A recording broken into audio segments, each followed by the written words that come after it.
Welcome back to Everyone Has a Story, where we share true tales from everyday life. This week's story is about my parents, Cliff and his bride Noreen, and their 10-month marriage. He died before I was born. Their dreams and expectations included raising a family, but I never got to meet my dad. This is a story of hope and love and life-changing, heart-wrenching loss. Take nothing for granted. Live life fully and make each day count. This is their story and mine. So now let's go back to 1965, where girl meets boy. I'm quite certain she knew there would eventually be heartache in the decision to marry a man 20 years her senior. But the love was deep, strong, undeniable. He was so handsome, so full of life. One of those men who everyone wanted to be near, men and women, children and adults, all. Charismatic, kind, quick to laugh and have fun, slow to anger. Born and raised in the rural mountain coal mining towns of Appalachia, he had moved to the big city in search of a better life for his family. Now he had 2 adult girls who adored him, and a marriage whose life was at its end. These things happen, sadly. With the end of one thing, however, it makes room for the beginning of another. She was young and inexperienced, a nursing student, with dreams and all the excitement of a life just beginning. Raised in a community of old country values and work ethics, she still lived with her parents. This is what was expected of an unmarried girl in those days. Dad expected her to marry a doctor. She just wanted to finish her education and discover what awaited her as a career nurse. Destiny, fate, luck, whatever you choose to call it, it has its own ideas of how life will play out for each of us. I am convinced it's a good thing we don't know what is to happen in the next day, week, or year. Sometimes it would be unbearable, I suspect. How do you know when love happens to you? Most of us can't really answer that. We just know. And she did. She knew this love was it when it happened to her. It was an unpopular choice in the eyes of many around her, including her father. The age difference, the cultural difference, a divorced man. Quite a shock, but this love was not to be denied. They were married on the first day of spring. It was a new beginning for him, and the start of a life she'd never even dreamed of. By that time, everyone had come to understand why this man was so special. One couldn't help but love him. By Thanksgiving, she was pregnant.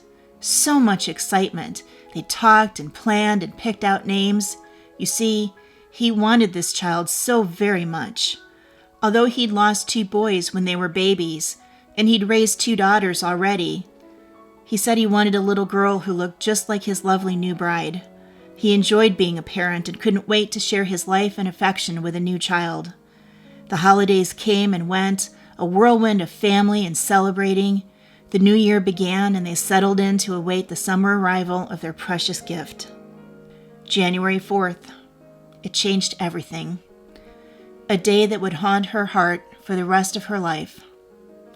In their modest little apartment on the near west side of Cleveland, she woke that morning, as usual, lying next to the love of her life, ready to begin a new day. But they never did again. It was over before it had begun, really. He was dead at 45. She was widowed at 25. Suddenly alone and lost and scared. Dreams shattered. A baby growing inside her who would now never know his love. Can you even begin to comprehend such a scene? The devastation, the finality, the horror. The plans, the dreams, the hope, gone. All of it gone. Can you imagine? I can. I was there that day. Well, maybe not how you might think. January 4th, 1966, changed my life also. I was there the day my mother lost the love of her life. He was my dad, and he left before I ever really got here. I would never know him, never hear his voice, never feel his arms around me, would not learn to fish and hunt or how to find wild plants in the eastern woodlands. It would take me almost 30 years to reconnect with his family and my sisters and begin to understand the man he'd been. And so that is how my life started. Not yet born, and I had already experienced a devastating loss that would impact every day of the rest of my life.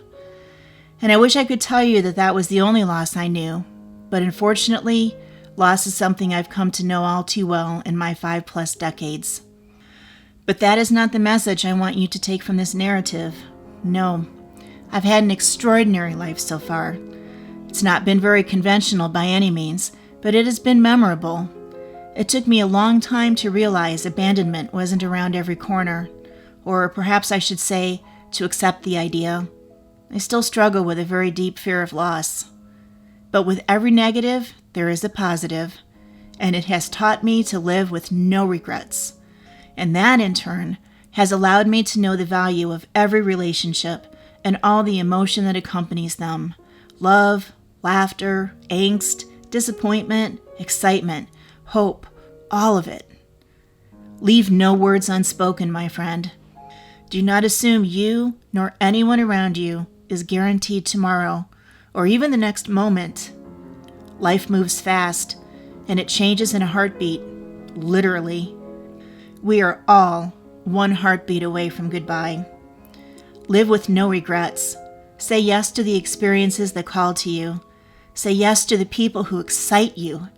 Say yes to your dreams. And live with complete awareness and gratitude. This is a precious gift you've been given. Live it fully. Do you have a story of love and loss? Tell us in the comment section below.